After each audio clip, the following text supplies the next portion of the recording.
Covid-19. Un décès et 24 nouveaux cas en une semaine. La Covid-19 continue de faire des victimes à Madagascar.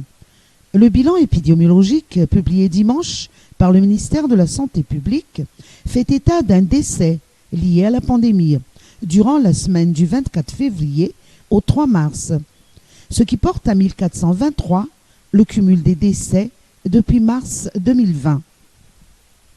Par ailleurs, 24 nouveaux cas positifs au coronavirus ont été relevés au cours de la même période sur 1190 tests réalisés, soit un taux de positivité de 2%.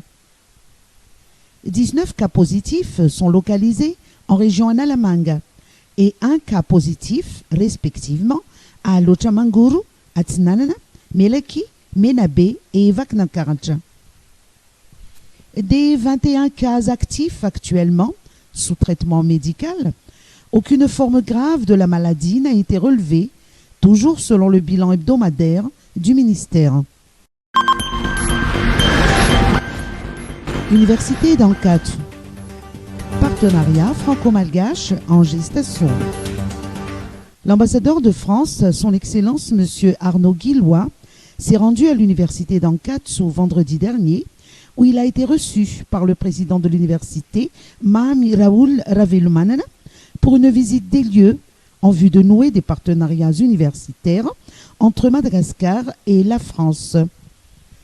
L'ambassadeur a visité le campus et ses différentes structures, dont l'École supérieure des sciences agronomiques.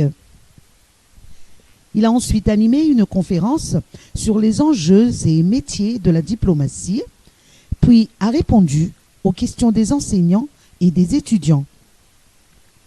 Avec plus de 47 000 étudiants, l'université de Tananarive, avec ses 5 facultés et 3 écoles, est le principal établissement public d'enseignement supérieur de Madagascar.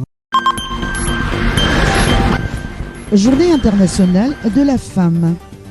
Formation de 460 femmes.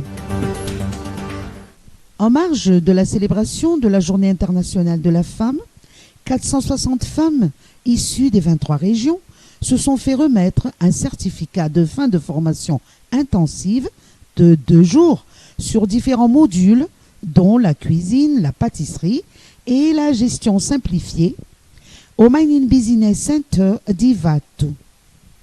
Cette formation devrait leur donner les compétences pour leur permettre d'exercer une profession qui leur générera un revenu correct. Cette formation a été organisée par l'association FITI en collaboration avec le ministère de l'Enseignement technique et de la formation professionnelle et le ministère de la Population dans le cadre de la Journée internationale de la femme. Des kits de démarrage ont été remis aux nouveaux récipiendaires selon leur orientation, tels que des ustensiles de cuisine, des machines à pâtes, des fours artisanaux, des lampes solaires, ainsi qu'une enveloppe de 200 000 ariari de la part du couple présidentiel. L'objectif est l'autonomisation des femmes pour le développement durable, selon Mial Radjoelna.